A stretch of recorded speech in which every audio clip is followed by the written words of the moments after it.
A noticeable shift began forming in early 2026 when discussions around Yulong and Yang Mie stopped orbiting around isolated clips and instead started organizing themselves around release density, production overlap, and the increasingly visible mechanics of how vertical dramas are scheduled, distributed, and monetized. And this shift did not emerge from official announcements but from accumulated observations across fan spaces where viewers began aligning timestamps, comparing release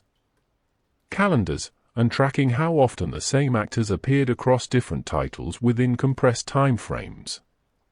The cluster of February 2026 releases became a focal point for this analysis, not because any single drama achieved extraordinary standalone success, but because multiple projects featuring the pair appeared almost simultaneously, including titles circulating in fan spaces such as Lu, Your Greedy Little Wife Is Now Online, One Night in Midsummer, and Never Say It's Too Late to Fall in Love, all reportedly dropping within the same window, which created an effect where audiences encountered the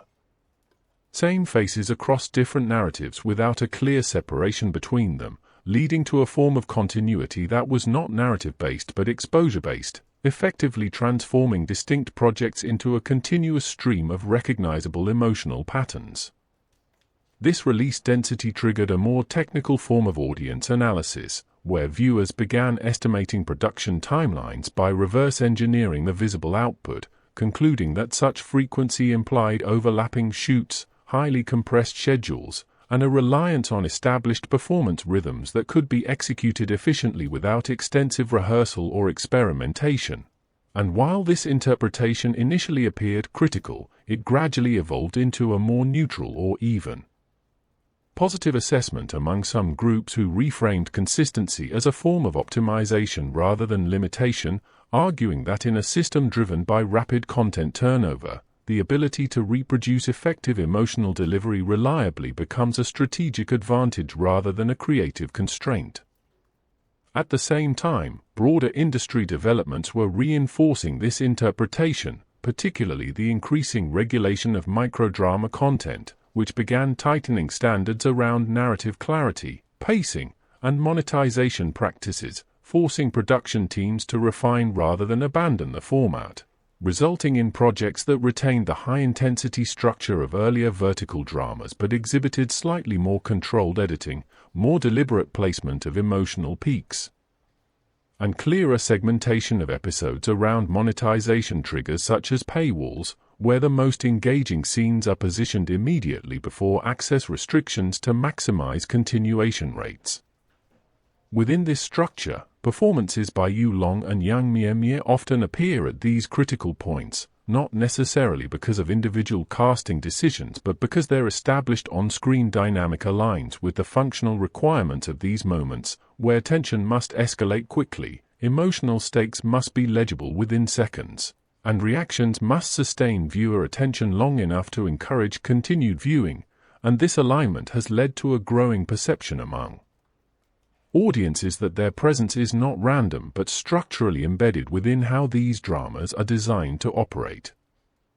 Comparisons with larger-scale productions during the same period further highlight this distinction, as major series such as Shine on Me achieved high visibility through traditional metrics including total views, platform heat index, and sustained narrative engagement across extended runtimes, while vertical dramas featuring Yulong and Yang Mie operated within a different paradigm where success is measured through repeated micro-engagements rather than cumulative viewing, creating a dual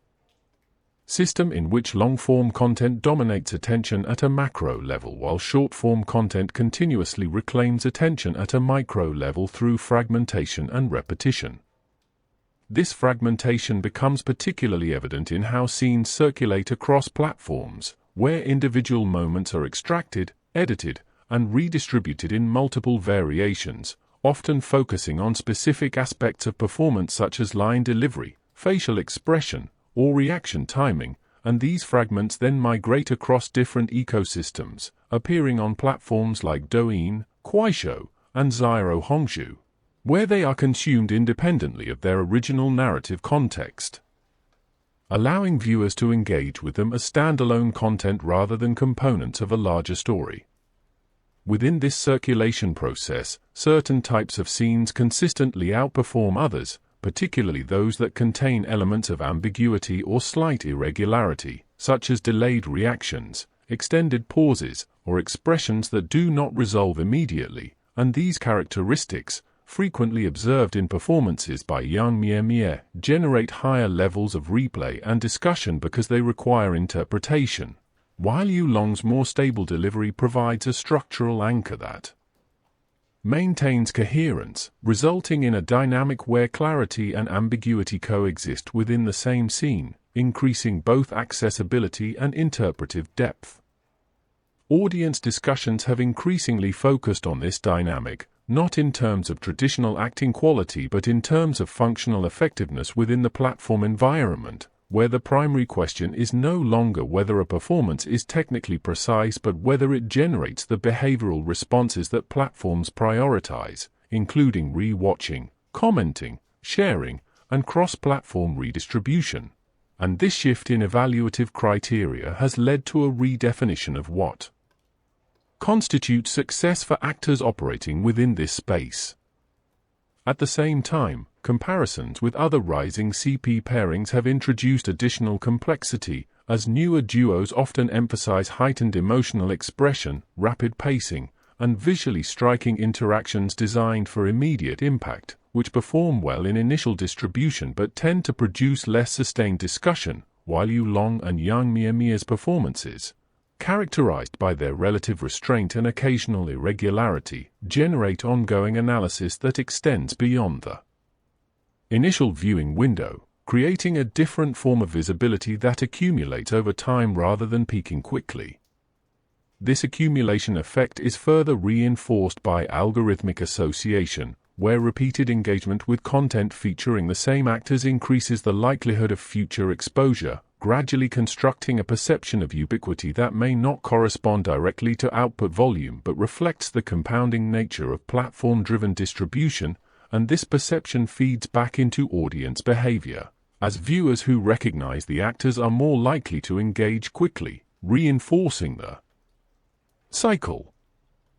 The result is a system in which individual projects become less distinct and more interconnected, forming a continuous flow of content where recognition, familiarity, and repetition replace traditional narrative progression as the primary drivers of engagement, and within this system, Yu Long and Yang Mie occupy a position that is less defined by singular achievement and more by sustained alignment with the structural and behavioral dynamics of the platforms that distribute their work. This alignment does not eliminate criticism, as debates about performance precision, emotional range, and creative limitation continue to persist, but it reframes those debates within a context where effectiveness is measured not only by artistic standards but by the ability to maintain visibility and engagement within a rapidly evolving media environment, where the boundaries between content, distribution, and audience interaction are increasingly blurred, and where success is determined as much by how content is consumed as by how it is created. I'll see you in the next one.